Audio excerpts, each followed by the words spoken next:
Olá pessoal, bem-vindo à nossa aula de inglês, nossa aula de morfologia, um pouco de gramática. Hoje é Lesson 39, hoje é a lição 39, né? Como sempre, nós começamos fazendo a correção do exercício que ficou na aula anterior, para ser feito na aula anterior.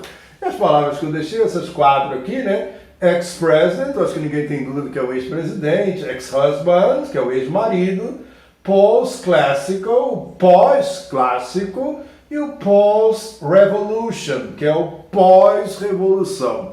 Não tem muita dificuldade, né? Eu acho que as palavras aí, os prefixos não são algo que você não tivesse tido contato ainda, né? Bom, e eu trouxe para a aula de hoje, né, esses dois prefixos aí para serem estudados também. Agora, também não, desta vez usado no sentido de tempo e ordem, né? Vamos lá, vai o prefixo re e o prefixo uni, né? Prefixo re mais um verbo, mais um substantivo, reunited, né? Reunite é unir de novo, né? Reunir, né? Reunite. E o un, né? Unicycle. Ora, o que só tem um, né? Só um ciclo, só uma roda. É um monociclo, né? O uniciclo, né? Aquele veículo que só tem uma roda. Pode ser mono, pode ser uni, né? Essa possibilidade em inglês, a gente só está mais acostumado a ouvir monociclo em português. Ninguém fala uniciclo, mas no inglês você vai ver que pode ter as duas formas, ok? Bom, e como sempre eu trago aí a frase para ajudar a fixar. Olha lá. The people is reunited next to the unicycle. Olha, as pessoas estão reunidas próximos ao monociclo, né? Elas se reuniram ali pertinho daquele monociclo lá, né? De repente alguém caiu, tá todo mundo ali em volta, né? E quem está vendo o monociclo vê que as pessoas estão próximas a ele, ok? Reunidas ali. E aí eu deixo esse exercício para que vocês possam fazer para a próxima aula. Recycle, rebuild, unisex e unilateral, né? É bastante fácil, acho que esse exercício não precisa nem de dicionário, né? Eu acho que vocês intuitivamente são capazes de responder, ok? Bom, então vamos falar de uma coisa importantíssima aí, que são os phrasal verbs. Phrasal verbs. Quem aprende phrasal verbs dá um salto de qualidade na sua forma de se expressar com fluidez, com fluência. E quem aprende esses chamados phrasal verbs acaba também entendendo muito mais inglês, ok? Isso é tão importante que nós vamos dedicar um bom tempo ao estudo disso, porque as pessoas, quando começam a aprender phrasal verbs, elas estão passando por uma fase avançada do aprendizado da língua inglesa. Então, esse é um momento importantíssimo, né? Onde você sai do inglês básico, médio, para o inglês com tendência a avançar. Está mais natural falado por nativo do que o que você aprende nos primeiros momentos do estudo do inglês. Bom, o que é um phrasal verb? O nome já diz verbo frasal. O que é isso? É mais do que um verbo. É um verbo acompanhado de uma palavrinha ou outra lá, e que ele passa a ter um outro significado, como nós vamos ver aqui na definição que eu vou ler para vocês. Os phrasal verbs, verbos frasais, são verbos que vêm acompanhados por preposições ou advérbios. Com o acréscimo de uma preposição ou de um advérbio, o sentido do verbo original pode mudar completamente. Por isso, os verbos frasais não podem ser traduzidos literalmente, palavra por palavra. Eu costumo falar com meus alunos o seguinte, olha só, ovo é ovo, farinha de trigo é farinha de trigo, leite é leite, mas na hora que você junta vira outra coisa, vira bolo, por exemplo. Então, a mesma coisa acontece com as palavras em inglês. Uma palavra pode ter significado, a outra pode ter aquele outro significado, mas quando elas estão juntas, podem adquirir um outro significado. E às vezes não tem nada a ver com a primeira nem com a segunda. Então, toda vez que vocês tiverem um verbo e logo depois vem uma preposição, cuidado, porque pode ser que ali haja a junção de um verbo com uma preposição ou de um verbo com um advérbio e aí o significado seja totalmente diferente.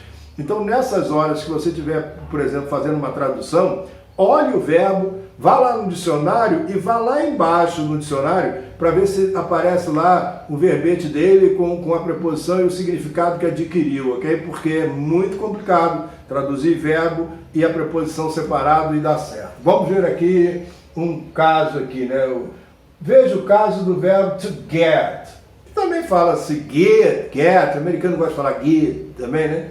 Que é o verbo pegar. A princípio é o verbo pegar. Olha, quem já chegou a esse ponto do curso sabe que get tem um monte de traduções possíveis, um monte de aplicações possíveis. Eu até brinco que é o verbo coisar, que usa para quase tudo, né? Mas depende do que vem acompanhando o verbo to get. Então vamos lá. Get away. Get com away, né? Get away, né? Get away. Escapar. Olha só. Pegar é o contrário de escapar, né? Soltou, fui embora. Escapulir. Não tem nada a ver com pegar, né? Get away. Get out. Ó. Get, pegar, e o out. Out é para fora, pegar para fora, não tem nada a ver, né? É o sair, né? Get out of here, sai daqui, né? Saia, get out, de um local, né? Sair de um local. Get over, over é o que está acima, né?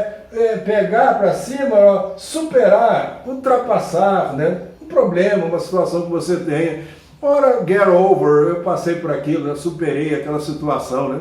Mas sei lá, dar uma levantada na bola do sujeito, talvez até fosse uma expressão que o brasileiro utilizaria, né? Get up, olha só, levantar, não é agarrar algo do chão e levantar, mas é o levantar da cama, né? Get, pegar up para cima. O que tem a ver pegar para cima? Não tem nada a ver, né? É o levantar da cama, até o up dá essa ideia, mas o pegar, o get, não faria o mínimo sentido se você traduzisse um separado do outro.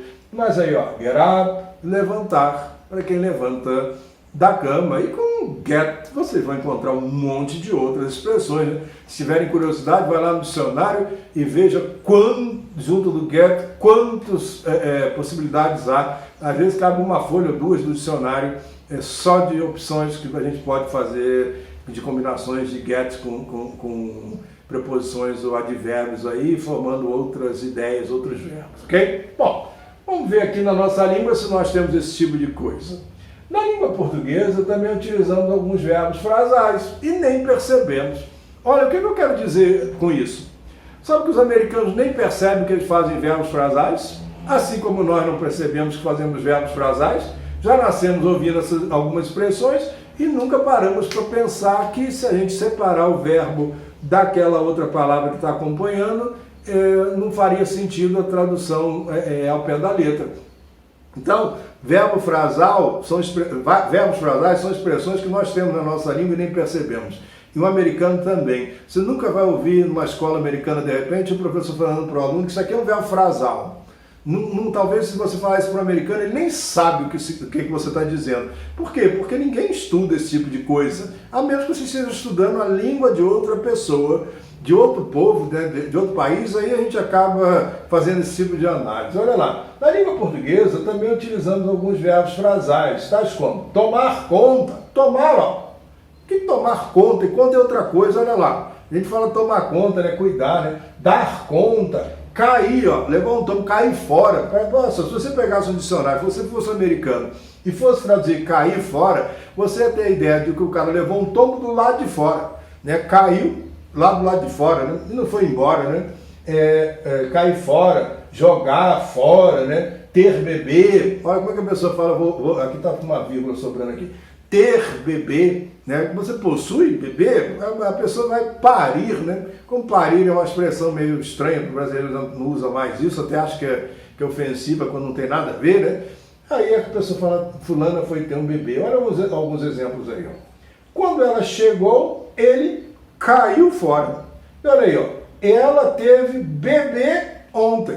Ou seja, são expressões que seriam equivalentes a uma expressão que envolve o verbo numa frase com outro sentido do seu sentido original.